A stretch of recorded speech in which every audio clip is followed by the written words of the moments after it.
হতভাগা তোফাজ্জলের জীবনে ঘটে যাওয়া নির্মম ও নিষ্ঠুর ঘটনা তুলে ধরে সামাজিক যোগাযোগ মাধ্যমে ফুফাতো বোন তানিয়া তালুকদারের স্ট্যাটাসে বেরিয়ে আসলো সকলের আড়ালে থাকা চাঞ্চল্যকর তথ্য।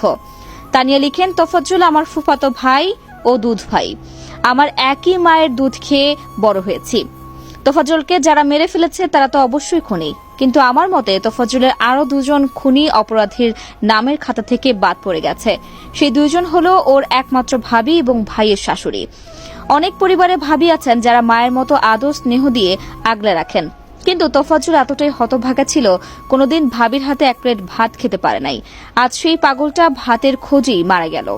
তোফাজ্জলের পরিবারের শেষ আশ্রয়স্থল ছিল ওর একমাত্র ভাবি, যে কিনা ওর সাথে কুকুর বিড়ালের মতো আচরণ করত। তোফাজ্জল সুস্থ হোক সেটা কখনোই চায়নি। কেন চায়নি জানেন? কারণ তোফাজ্জল সুস্থ হলে সমস্ত সম্পত্তিতে ভাগ বসাবে। তোফাজ্জলকে যখন ফজলুল হক হলে ছাত্ররা অত্যাচার করছিল তখন অভাগাটা নিরুপায় হয়ে ভাবিকেই কল দিতে বলছিল। হয়তোবা ও ভেবেছিল ভাবির মনটা আমার জন্য একটু হলেও কাঁদবে।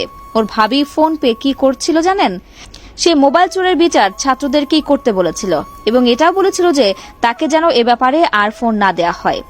এই বলে রাতে ফোনটা বন্ধ করে ঘুমিয়ে গিয়েছিল।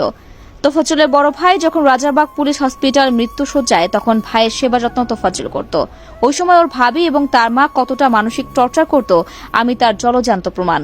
তোফাজ্জল কখনো যদি ক্ষুধার জ্বালায় ভাবির কাছে এক প্লেট ভাতের আশা যেত, গ্রামের বাড়িগুলোতে যখন পাগলা কুকুর বাড়িতে ঢুকলে লাঠি দিয়ে তাড়া করত, ঠিক ওর ভাবিও সেম কাজটা করত ওর সাথে। তোফাজ্জলের ভাই পুলিশের এসআই ছিল, যে জীবিত অবস্থায় মোটামুটি ভালো একটা সম্পত্তি রেখে গেছেন, যেটার পরিমাণ কয়েক কোটি টাকা, যেমন পেনশন, 3টা জীবন বীমা, এফডিআর, চরদুয়ানি ব্রিজের পাশে 2-3টা দোকান, নাসির ভাইয়ের কিছু পার্সোনাল জমি রাখা তার বাবার সম্পত্তি। বলা ভালো, তোফাজ্জলের ভাবি তার বাবা মায়ের একমাত্র সন্তান। এই কারণে তোফাজ্জল সুস্থ থাকুক সেটা কখনোই চায়নি। তোফাজ্জল বাবা মা প্রেমিকা হারিয়ে যখন পাগলপ্রায় ওর ভাই মানসিক ডক্টর দেখিয়েছে, সেটার জন্য কত না অশান্তি ছিল বউ আর শাশুড়ির সাথে। ওর পেছনে কেন টাকা নষ্ট করবে? তোফাজ্জল এক প্লেট ভাত খেতে বসলে কত না কথা শোনাতো ভাবি, এটা আমার স্বামীর উপার্জন, তুই উপার্জন করে খা। তোফাজ্জলের এক প্লেট ভাতের বড়ই অভাব ছিল। ওর ভাই যখন রাজারবাগ পুলিশ হসপিটালে ভর্তি, আমি প্রায়ই রান্না করে নিয়ে যেতাম ভাইয়ার জন্য।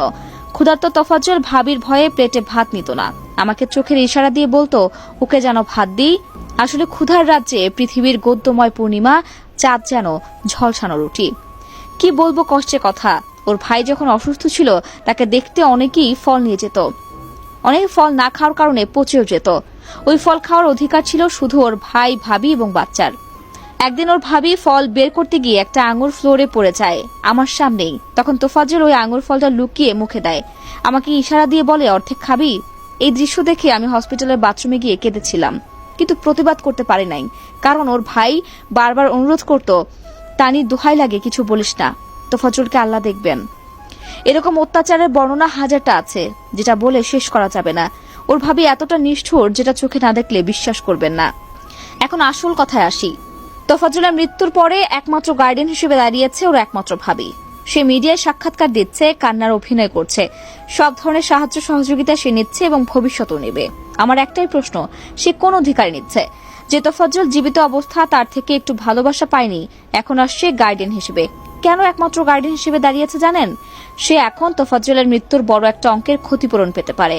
ভাবি এটুকু মাথায় রাখেন, আল্লাহ ছাড় দেন কিন্তু ছেড়ে দেন না। তোফাজ্জলের এই অবস্থার পেছনে আপনিও দায়ী। আপনারা একটা প্রশ্ন করতেই পারেন, ভাবি তো খারাপ ছিল, কিন্তু এর আত্মীয় স্বজনেরা কি করেছে? হ্যাঁ মানছি, ভাই ওর যতটুকু ভালোবাসার যত্ন দরকার ছিল ততটুকু দিতে পারেনি, কিন্তু আমরা চেষ্টা করেছি ওকে ভালো রাখার। তাই দয়া করে কোনো মিডিয়া পার্সন বা কোনো সংস্থা ওর ভাবিকে তোফাজ্জলের মৃত্যুর ব্যাপারে কোনো কাজে লাগাবেন না। তোফাজ্জল আর ফিরে আসবে না। ওর মৃত্যুর ক্ষতিপূরণ, কোনো সাহায্য সহযোগিতা ওর ভাবি বা আমরা আত্মীয় স্বজন যারা আছি কারো দরকার নেই। কেউ যদি কিছু করতে চান তাহলে ওর উদ্দেশ্য করে মসজিদে মিলাদ পড়িয়ে দিয়েন, যার জন্য তোফাজ্জলের আত্মা শান্তি পাবে। বা হাজারো অসহায় তোফাজ্জলের রাস্তায় ঘুরে বেড়ায় এক প্লেট ভাতের জন্য, এটা তাদের পেছনে ব্যয় করবেন।